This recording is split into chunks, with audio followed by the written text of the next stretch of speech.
नमस्कार मंडळी, तर आज आपण बनवणार आहोत मिक्स स्प्राउटची रेसिपी आणि पुरी। तर चला मग आता आपण रेसिपीकडे वळूया।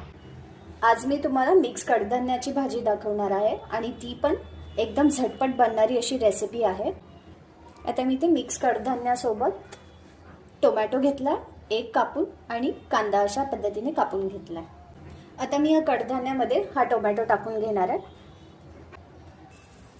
आणि त्याच्यात मी आता हा आपण कांदा जो कापून घेतला होता तो टाकून घेते। आता मी मीठ घालते, आता हळद टाकून घेते, आता कांदा लसूण मसाला टाकून घेते, आता लाल तिखा पावडर आहे, घरगुती मसाला टाकून घेते, काश्मीरी लाल मिरची पावडर। सगळ्या मसाल्याला व्यवस्थित मिक्सअप करून घ्यायचं। इथे कांदा लसूण मसाल्याचा वापर जरा जास्त करायचा। मी इथे 2 चमचे कांदा लसूण मसाला टाकला होता आणि आता आपले जे कडधान्य आहे ते मी टाकून घेते, ॲड करून घेते। इथे मी कडधान्यांना ना 5 ते 6 तास चांगलं भिजवून घेतलं होतं। आता मी इथे 2 वाटी पाणी ॲड करणार आहे। ही 1 वाटी झाली, ही दुसरी वाटी। आता आपण याच्या 5 ते 6 चांगल्या शिट्ट्या काढून घेणार आहोत। आता आपण इथे चेक करणार आहोत आपली भाजी झाली आहे की नाही ते बघायला।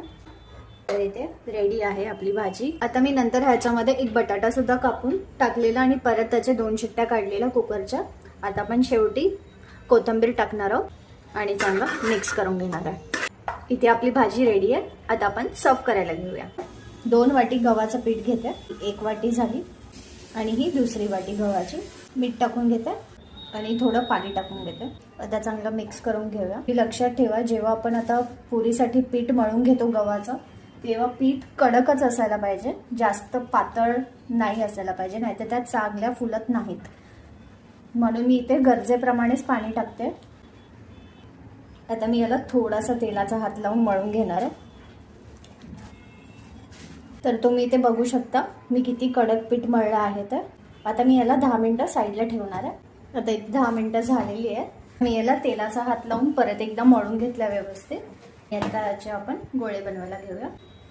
अशा पद्धतीने आपण गोळे बनवून घेणार आहोत। आता इथे जर तुम्हाला असे गोळे बनवायचे नाही आहेत आणि वाटीच्या सहाय्याने जर करायचं असेल तर इथे मोठं पीठ घ्यायचं, असं मोठे गोळे करून घ्यायचे अशा प्रकारे। आता इथे मी हे लाटून घेणार आहे चांगलं चपातीसारखं मोठं। अशा पद्धतीने इथे मोठी चपातीसारखं करून घ्यायचं। त्या वाटीच्या सहाय्याने अशी गोल पुरी करून घ्यायची। ही अशी आपली पुरी इथे रेडी झाली आहे। आता इथे पुऱ्या तळताना पहिले गरम तेल तापून ठेवायचं आणि त्याच्यामध्ये असं गव्हाचं पीठ टाकून बघायचं, तर बरोबर तेल आपलं तापलेलं आहे। आता आपण ह्याच्यामध्ये पुऱ्या सोडणार आहोत।